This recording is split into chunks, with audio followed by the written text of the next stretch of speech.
Boa noite, amigos. Tudo bem? O pessoal está entrando. Vamos estudar o capítulo 20 e 21. Nós vamos ver a Dona Laura explicando um lar, uma casa. Lembrando que é de 1930. É importante fazer essa ressalva nessa parte do estudo, né? Porque, obviamente, ela vai passar conceitos daquela época, né? E também o sistema econômico. Quando a gente pensa em mundo espiritual, normalmente a gente tem uma ideia muito lúdica, né? Acha que vai ser tudo mágico.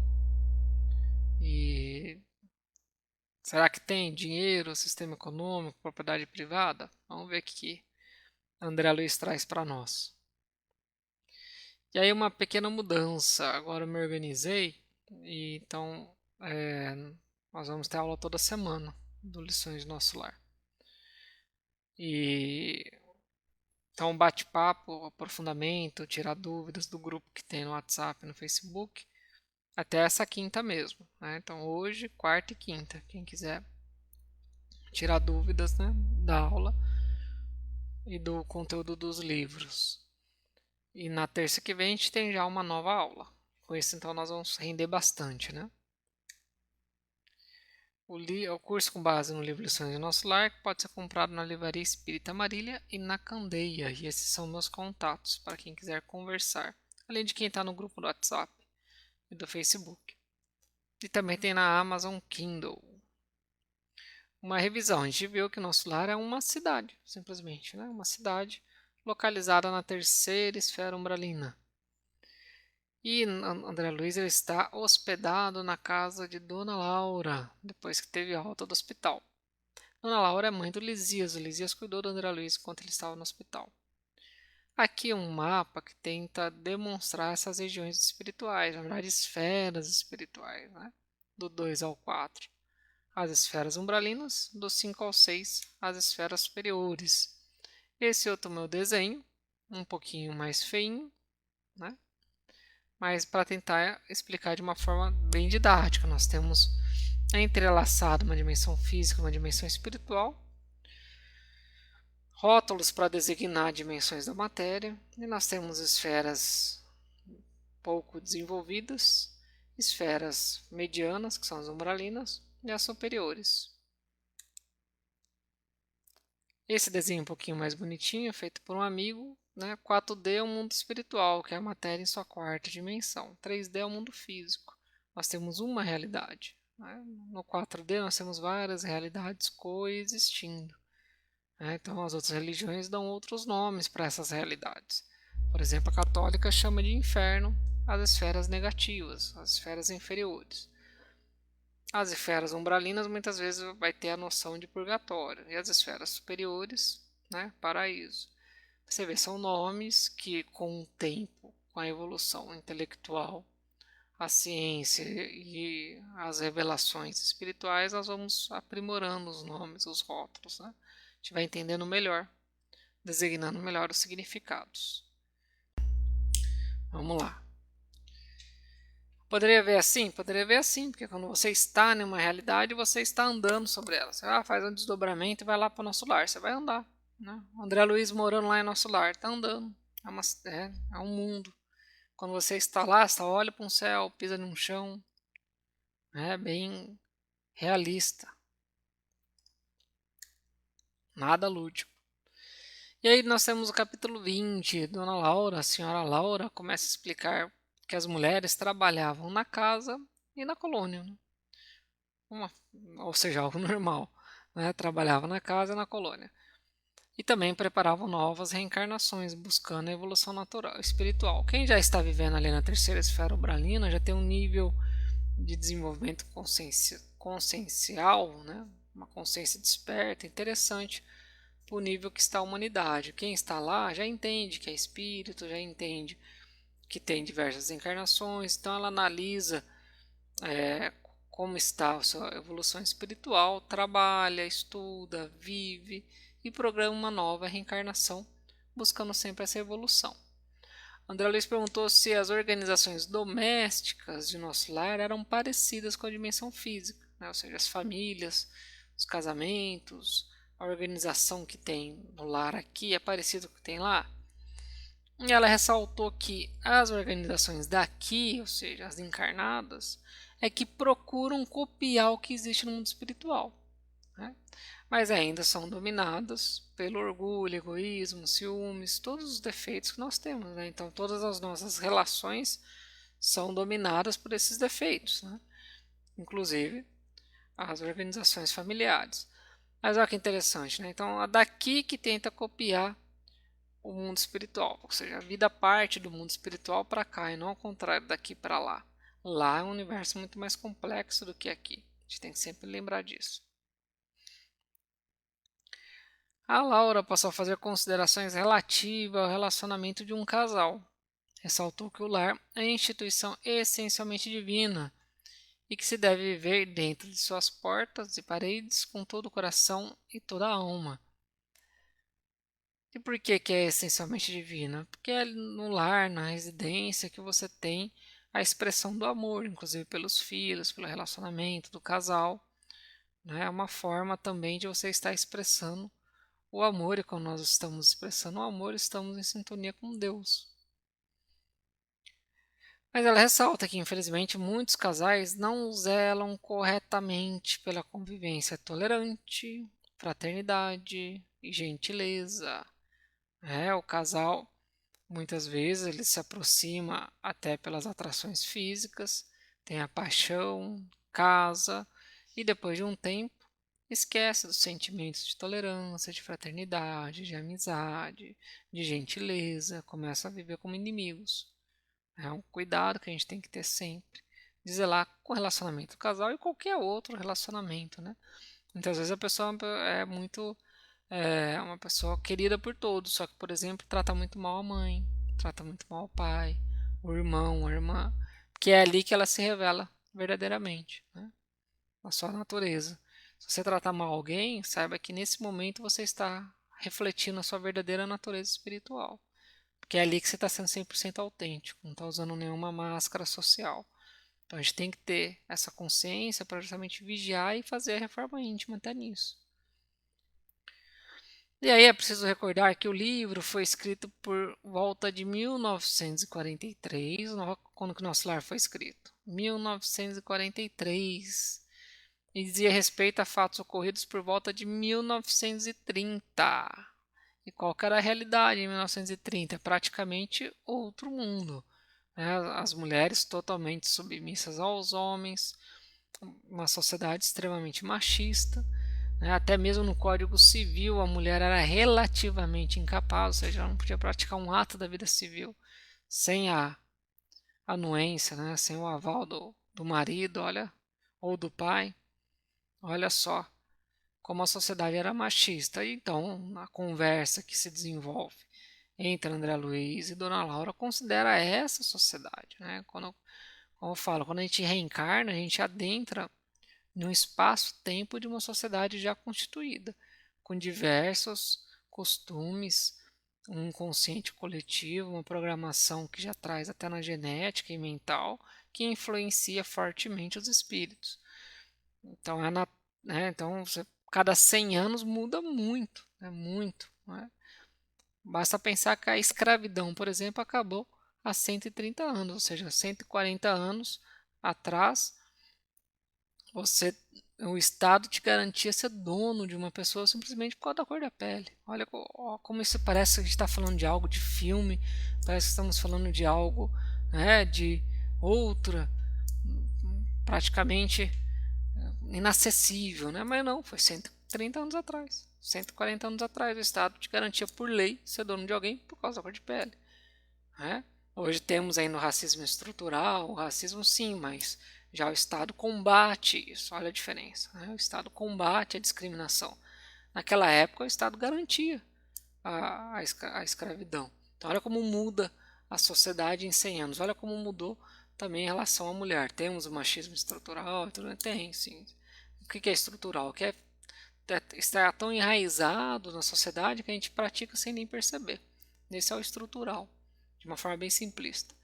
Então, mas mudou muito, né? Hoje as mulheres, até por lei, têm os mesmos direitos que os homens. Mas naquela época não. né? Uma sociedade extremamente machista. Então, quando você lê o Nosso Lar nesse trecho, tem que ter esse cuidado, né? Tem que ter esse cuidado de lembrar que é de 1943, falando de 1930. Dentro da realidade da época, Dona Laura explicou a André Luiz que mulher e homem se unem para juntos marcharem no campo do progresso comum. Lembrando que não tem alma gêmea propriamente dita. O que nós temos são espíritos afins que caminham juntos na evolução, né, nos diversos níveis de evolução. Não alma gêmea criadas, separadas, não. Né? E ela diz: o lar é o sagrado vértice onde o homem e a mulher se encontram para entendimento indispensável, é o templo onde as criaturas devem unir-se espiritual antes de corporalmente. Né? Como falei, muitas vezes o casal se une até pela atração física, só que depois de um tempo a atração física ela vai diminuindo, né? A chamada paixão ela passa. E aí você tem a união espiritual, né? A convivência. Isso que vai manter um casal unido. A união deve ser pautada pelo sentimento de união, né? União, sentimento de união. Então, casamento deve ser pautado pelo sentimento de união. O que significa, não significa no nosso estágio evolutivo um casamento perfeito, mas sim um casamento no qual dois espíritos procuram preservar a paz, cultivar a tolerância, estimular e auxiliar, né, o companheiro na evolução e sublimação. Todo mundo é imperfeito, casamento perfeito não existe no nosso nível evolutivo. Só que os dois que estão caminhando junto devem, né, perseverar, devem lutar, devem preservar a paz, a tolerância, a solicitude, a gentileza. Né? Tudo isso é importante. E aí isso é feito no dia a dia. Há uma advertência: não há tolerância por vezes, nem mesmo fraternidade.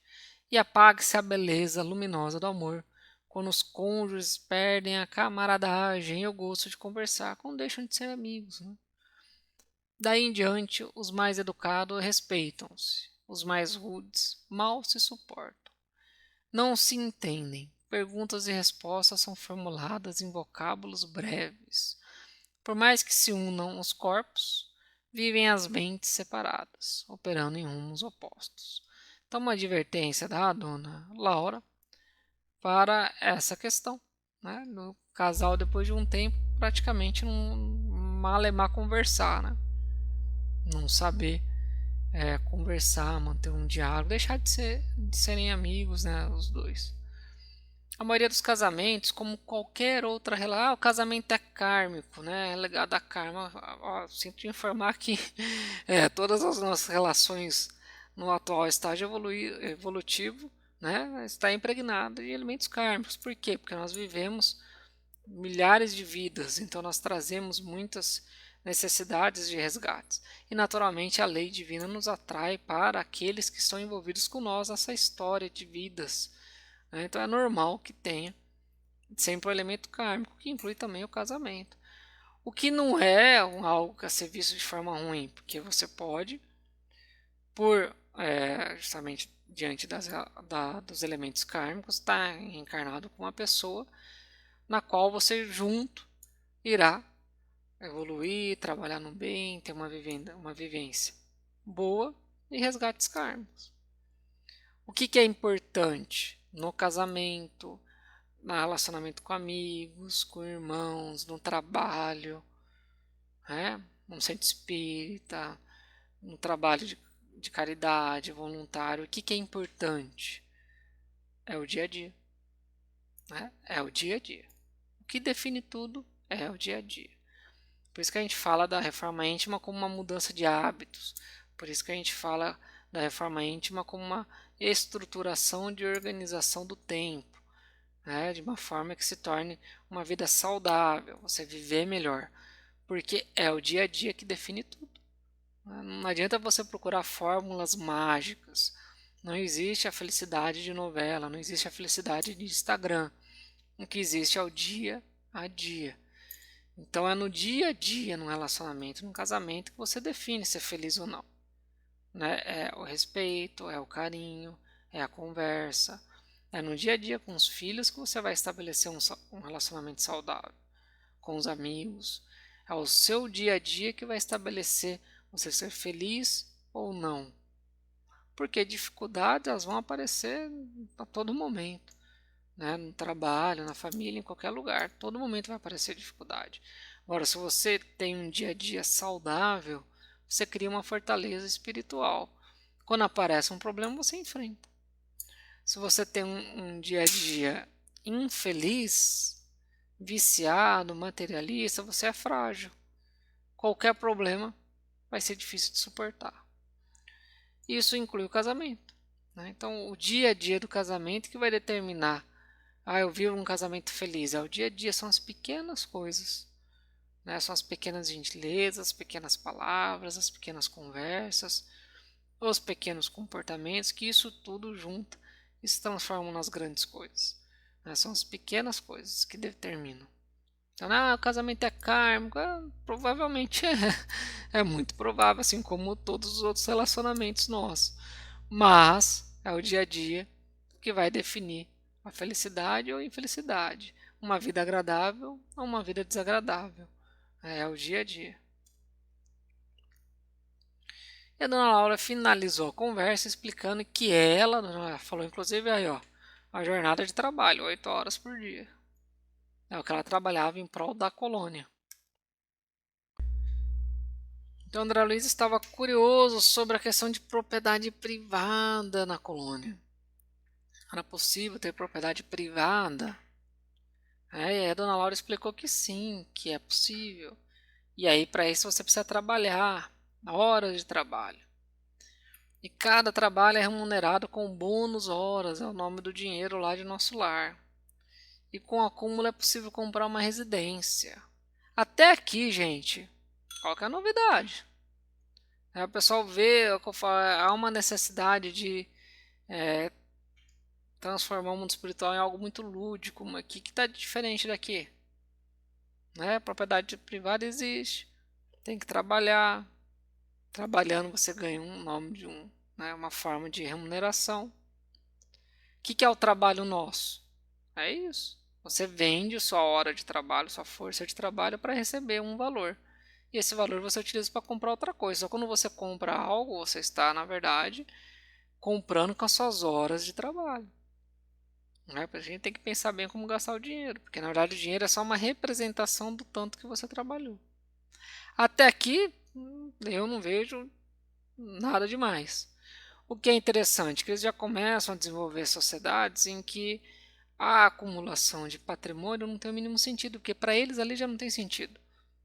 Porque já estão em um grau de desenvolvimento que qual que é o sentido de acumular patrimônio, dinheiro, no caso bônus horas, de uma forma desproporcional. Só tem sentido quando você pensa em uma vida saudável, ajudando também a sociedade que você está inserido. E por causa disso existe a lei lá que só pode comprar uma casa. E aí ela disse que a casa foi comprada pelo seu esposo. Ou seja, ele comprou e ficou para ela. Tem até, olha aí, herança. E levou 18 anos. Aí o pessoal fala: Nossa, 18 anos para comprar. Gente, eu não sei vocês, mas minha casa aqui está financiada em 30 anos. Não sei quem teve condições de comprar em menos tempo. Mas a minha está financiada em 30 anos. Então o pessoal, nossa, 18 anos para comprar uma casa em nosso lar. Bem, aqui em Marília eu estou precisando de 30. Não está fácil não.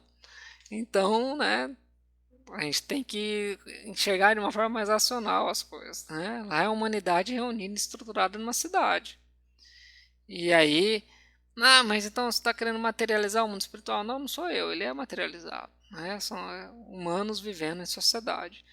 Como que são as esferas superiores? Não sei, não tenho informação, provavelmente é muito diferente. Mas as esferas umbralinas e as inferiores ainda parecem muito com aqui. Né? Tem um sistema muito parecido com o nosso. Tem diferenças, óbvio, aqui, ó, já tem uma diferença muito grande. Mas tem diferença, mas tem muita coisa parecida.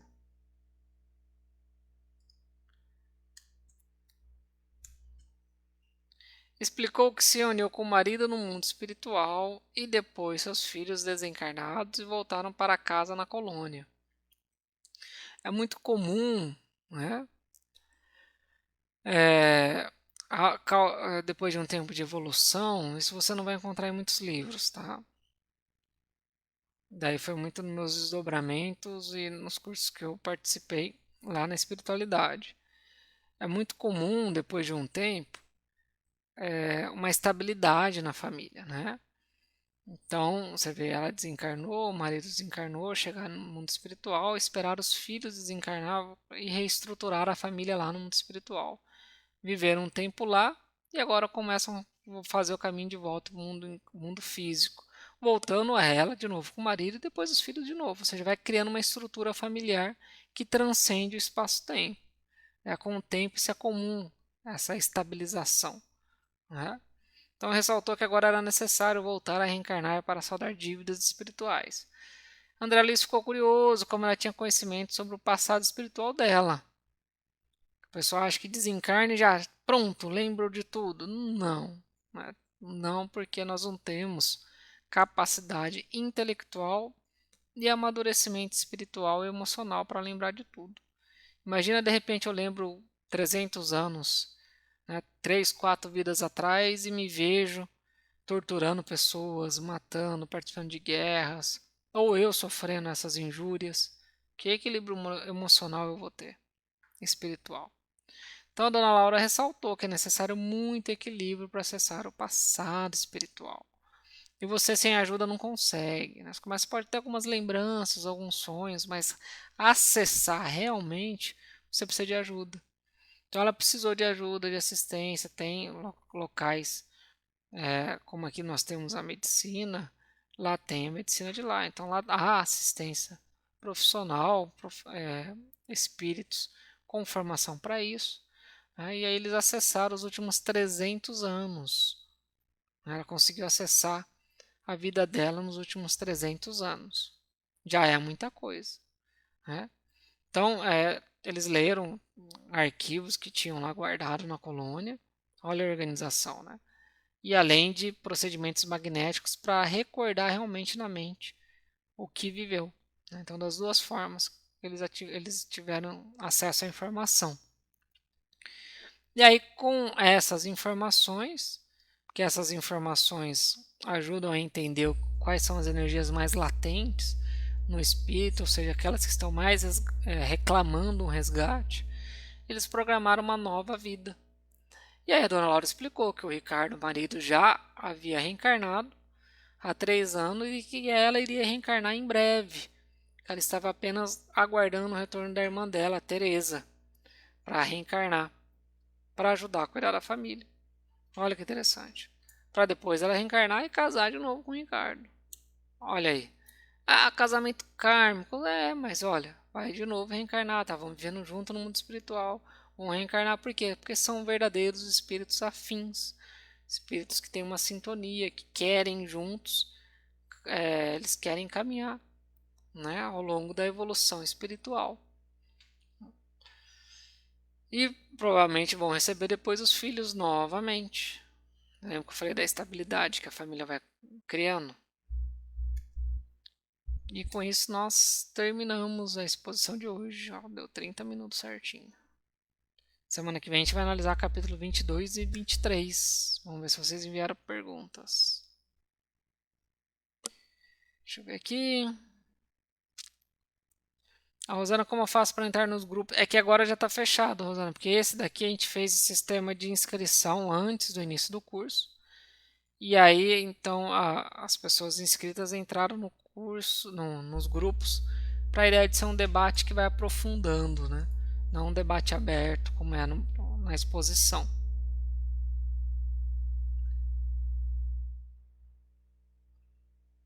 A Joana tem a chamada gêmea.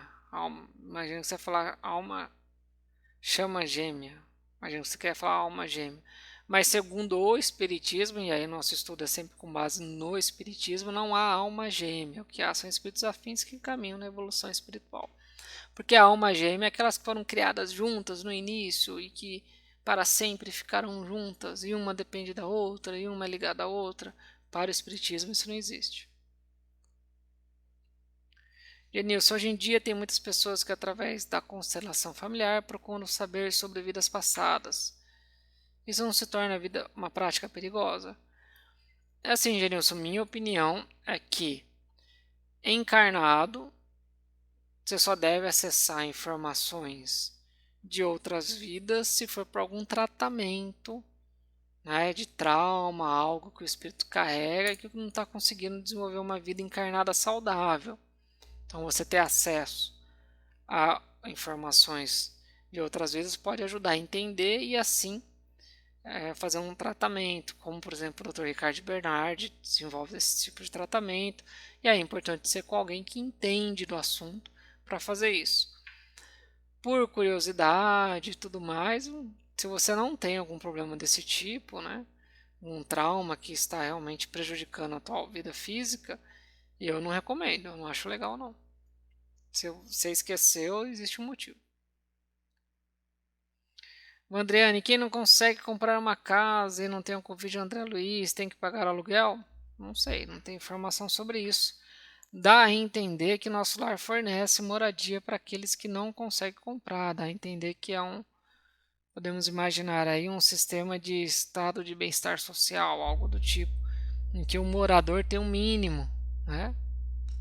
Tem um mínimo para viver, só que se ele quer algo a mais, ele tem que trabalhar. Dá a entender isso pela leitura dos livros, né? Então, imagino eu que ele teria moradia sim, sem necessidade de pagar aluguel, fornecido pela própria colônia, assim como também alimentação, vestuário e outras necessidades básicas. Foi isso que eu entendi. E aí, quem quer algo a mais, aí precisa trabalhar para ganhar o bônus horas e acumular. Foi isso que eu entendi, né? Claro que sou dono da verdade.